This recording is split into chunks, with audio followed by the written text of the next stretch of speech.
becomes 12 pesos. So ibig sabihin nakakadagdag siya doon sa dagdag na gastos ng mga residente. Yung excise tax, kahit anong presyo ng diesel, 6 pesos yung excise tax. So para sa akin, mas gusto ko sana na yung VAT. Kaya lang, ang pinanukala is yung excise tax. Pero nagulat naman ako, hindi mo na i-implement yung excise tax. Pero yun, hindi ko masasagot kasi hindi naman eksperto ako sa bagay na yun. Pero sana ma-implement na yun kasi tumataas talaga yung presyo ng fuel. Pangalawang reason bakit sa tingin ko VAT, kasi ang hirap ihirap ng implementation at monitoring doon sa excise tax.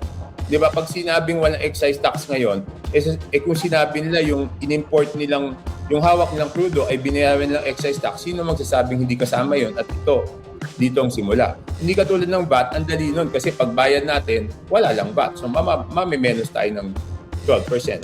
Pero wala eh. Yun yung naging ano. So, supportado ko naman. So, ano ako issue per issue eh. Hindi naman ako yung kakampi dito, kakampi doon. Ang advantage ko kasi, wala akong political party. So, I can decide independently on my own. Yun ang maganda po, ang dami mong mga magagandang panukala na binanggit. Halos pareho lang din to yung Sagip Presyo Act na inihain din ni Caloocan Representative Egay Erice. Ang tanong ngayon, Kong, bakit yung mga kasamahan mo sa Kongreso, bakit yata mali ang direksyon? At bakit parang obsessed sila para diinan ng gusto ang Vice President Sara Duterte? Yun ang pinaka-controversial. Doon sila galit na galit. Nung sinabi ko, doon galit na galit yung mga hindi makatanggap kay Sara. Nung sinabi ko, sigurado ka, okay. Sinabi ko na may mga grupo na talagang, alam natin prinsipyo ang kanilang pinaglalaban. For example, Makabayan.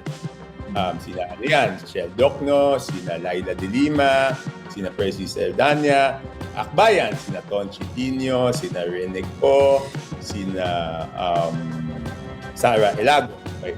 Kiko D, alam natin, meron silang prinsipyong pinaglalaban na salungat doon sa prinsipyo ni VP Sara Duterte. Pero sa likod nun, may mga nagtatago na instead na accountability ang gusto nila makatakas sa accountability. At sinabi ko noon, kaya galit na galit sila, na pag nanalo si VP Sara, siguradong papanagutin nila sila kung hindi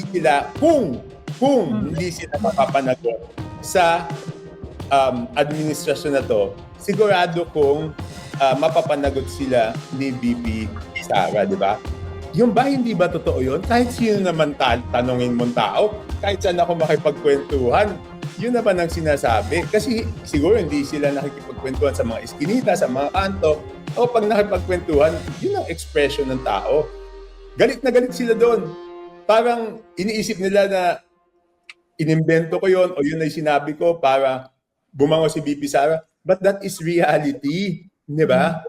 Realidad yun eh. Okay. Kaya nga, pag pinagdugtong mo, ano ba yung dahilan bakit ayaw nilang matuloy yung ICAIC ng mga kasamahan ko sa House of Representatives? That is about accountability. Diba? Idugtong mo lang yon. Diba?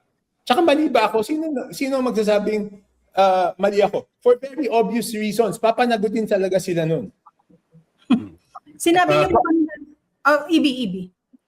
Kung Toby, etong tanong ko, para galing na rin sa'yo. Kasi kanina may statement si Palace Press Officer Claire Castro na hindi pa tayo nasa isang krisis.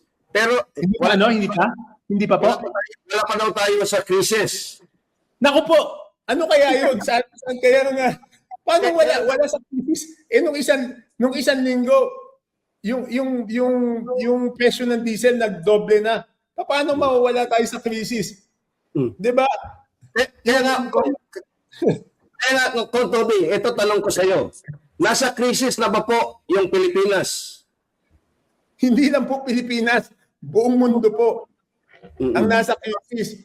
Pag sinabi niyang wala sa krisis yung Pilipinas, ano kaya yun? Hindi kaya nagpapakarga ng diesel yun?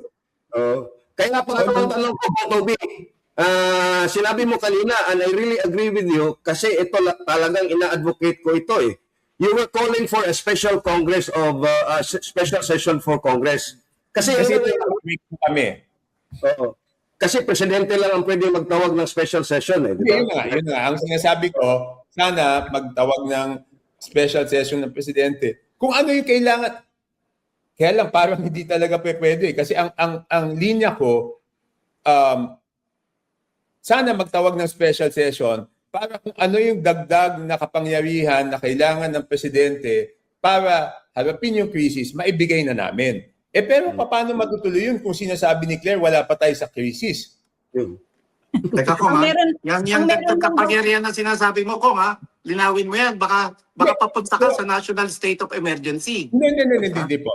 Okay. Para lang Sige po. harapin yung crisis. Hindi, katulad ng bill ko, di ba? Yung bill ko has no additional powers to the president. mapunta tayo sa national state of emergency. Yun yung mga gastusin ng ating mga kababayan. It's like the Bayanihan Act po. Tama po. Yes. Exactly. Ang wala lang dito is yung ayuda. Mm-mm. Pero Bobby, sa tagal mo dito sa politika, you've seen so many crises, sa mundo, ilang dekada na rin ang nakalipas. Ngayon ba may nakikita kang isang crisis management team or kailangan na ba ng isang crisis management team ang ating executive para lang ma-address at matugpi-tugpi itong mga contingency plans na pinuput forward ninyo at saka kay Kong Egay at kung sino man dyan sa Senado? Kasi hindi namin nakikita na mayroong isang crisis management team at may isang point person. Hindi ko alam kung paano po. Pasensya na po, I cannot comment. Hindi ko alam kung ano yung mga diskarte nila, ano yung mga plano nila sa loob ng Malacanang. Pero nagulat ako, mukhang muntik ako mahulog sa upuan ko na sinabing wala pa tayo sa crisis. Tuwing nagpapakarga yung driver ko ng diesel, palaki yung gastos.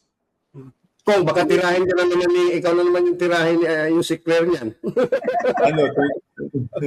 But only to give it the complete context, no, not verbatim, ang sabi po niya is wala pa tayo sa isang crisis. Ang meron lang daw po ay yung price increase crisis. Dahil daw po sa oil crisis na to, meron naman daw pong mga supply. Kaya hindi daw po pwedeng matawag na crisis na dahil may supply pa. Hindi. Ako ay iba pananaw ko . Yung pagtaas ng presyo para sa ating sa mga mamamayan, crisis na yan . Di ba? Sikmura yan .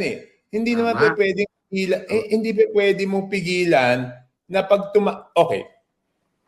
Yung mga produkto, transport yan . Pag transport niyan, may crudo yung tracking, di tataas ipapasa sa consumer yan, di ba? So, hindi naman kailangan maubusan ng crudo o maubusan ng langis bago natin sabihin na may krisis.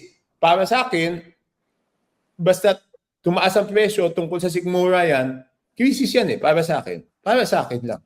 Kung Toby, yung mga ganitong pahayag mula mismo sa presidential spokesperson, sa katauhan ng isang Yusek Claire Castro, sa tingin mo nakakatulong ba ito? Sa gobyernong Marcos at kay Pangulong Marcos mismo? No, I don't think. I think even yung reaction nila, parang ang problema is pag may criticism, ikaw kalaban ka na kaagad, di ba? Dapat ang kritisismo, tignan nila kung valid, edi tugunan. Hindi naman kasi ini-expect na kahit anong gobyerno ay perfecto, di ba? Naging mayor ako, may mga bagay talaga na minsan sa dami ng ginagawa mo, hindi mo napapansin. At doon sa criticism na yon, doon mo makikita na may dapat kang solusyonan. Pero kung meron laging kritisismo at magiging defensive sila o sasabihin nila basta't nag-criticize, kalaban, wala tayong ma-resolbahan na ganyan, di ba? Ano bang gusto nila? Lahat na lang maging sip-sip sa kanila at sabihin tama yung ginagawa nila. Mas hindi ka naman nakakatulong pag ganun yung ginawa mo.